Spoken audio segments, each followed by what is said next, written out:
On accueille Walid Regragui, l'adjoint du sélectionneur Rachid Touassi. Il est ton invité, Louis. Salut Walid. Salut Louis. Bravo, Salut Walid. Tiens, écoute ça Walid, écoute ça. غير ممتازة ربما هدف ثاني يلا مرابط يلا مرابط يلا مرابط يلا مرابط مرابط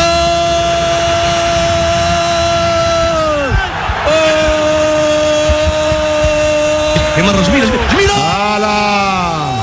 Walid, c'était beau, non? Il y avait quand même une belle ambiance, bravo, félicitations, hein? Ouais, merci Louis, merci. Ouais, non, une super ambiance. Sincèrement, il faut vraiment savoir qu'au Maroc, je sais pas s'il faut dire malheureusement ou heureusement, mais le football c'est une religion et les gens attendaient ce match avec beaucoup d'impatience. Ils rêvaient de cet exploit.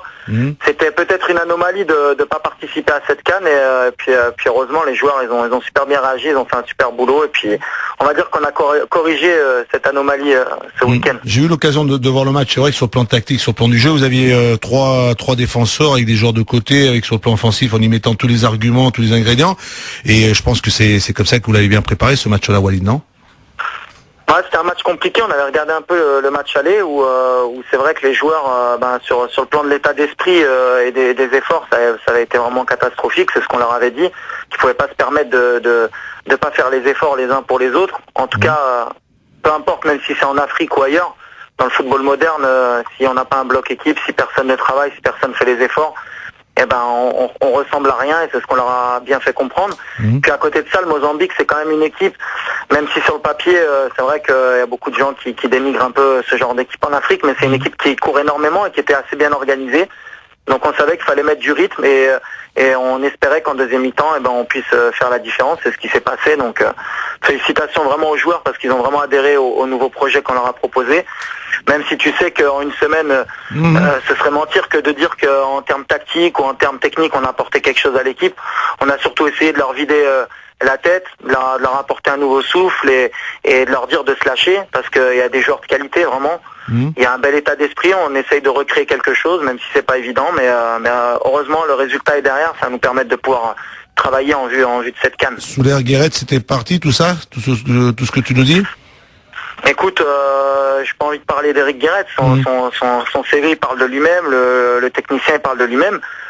Nous, ce qu'on a insisté, c'est justement de dire que pour moi l'entraîneur c'était pas le plus fautif, qu'il fallait que eux-mêmes ils se remettent en cause et en question.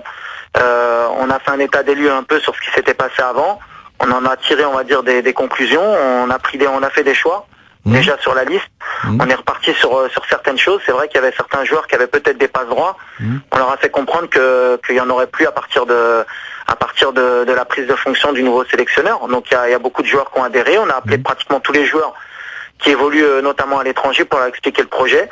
Et puis en espérant que le message est bien passé. On a besoin de tout le monde maintenant avec un nouvel état d'esprit en tous les cas. Et tu penses que vous avez suffisamment d'autorité pour l'imposer tout cela? Parce que tu sais comment c'est en Afrique, c'est assez particulier, c'est assez difficile, non? Non, t'as raison, mais bon, on a carte blanche sur le plan du travail, donc pour le moment on nous a pas mis de bâton dans les roues, heureusement, je pense qu'on n'en aura pas. Sur les joueurs, forcément on aura des choix à faire, on va les assumer. Ce qui est clair, c'est que celui qui sera pas dans le projet, qui pensera qu'il est au-dessus de l'équipe nationale ou au-dessus du projet collectif, on s'en séparera, aussi bon qu'il soit. Et quels que soient les éléments, même si c'est Chamak, même si c'est arabe?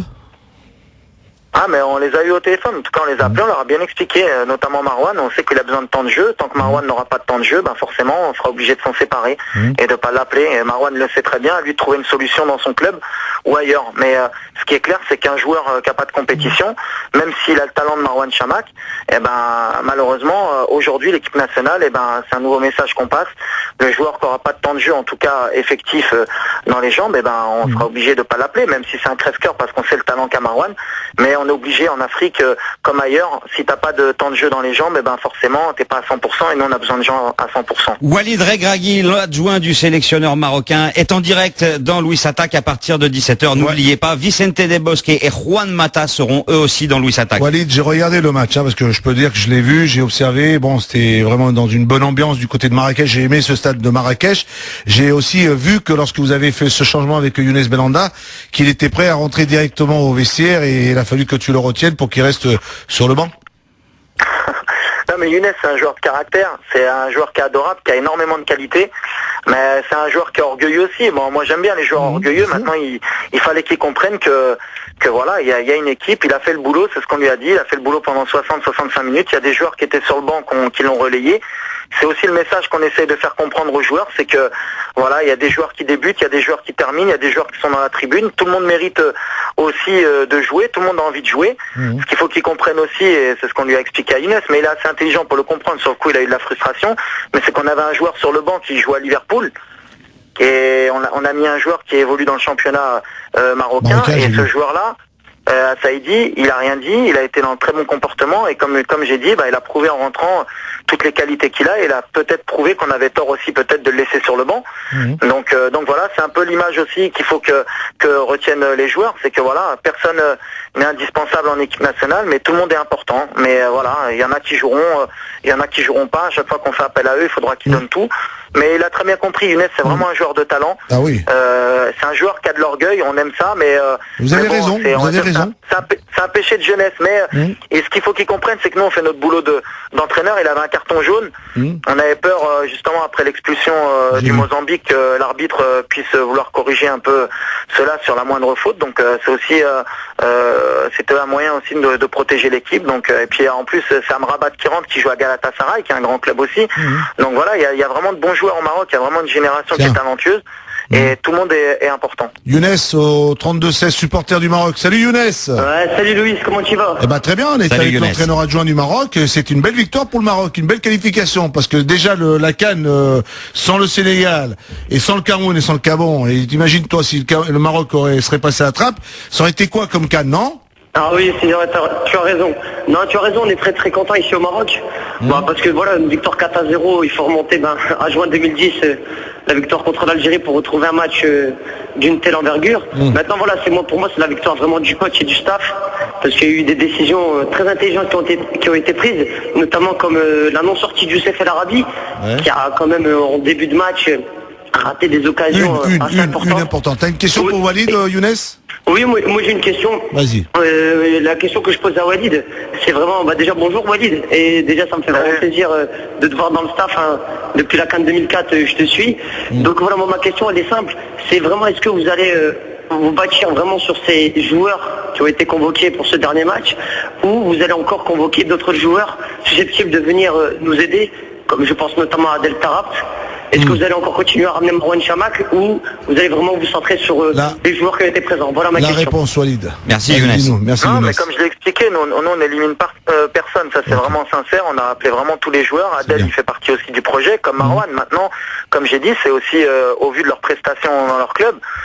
Pour le moment, Marouane, malheureusement pour lui et pour l'équipe nationale, il n'a pas de temps de jeu. Donc forcément, tant qu'il n'aura pas de temps de jeu, Marouane le sait très bien.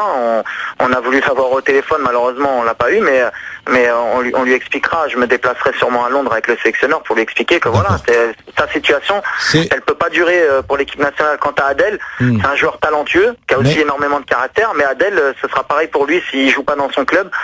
Malheureusement, il sera obligé de s'en passer. À partir du moment où il est performant avec son club et qu'il adhère au projet, sincèrement, on se prive pas de très bons joueurs. Nous, on a envie vraiment d'avoir les meilleurs joueurs possibles pour l'équipe nationale. Il y a personne qui est écarté. Okay. Merci Walid. Merci bien, beaucoup ça passe Walid. par la communication, des échanges. C'est très important de les prévenir et d'anticiper. À bientôt Walid et bravo. Merci, et à la CAN. merci, Louis, merci. Allez,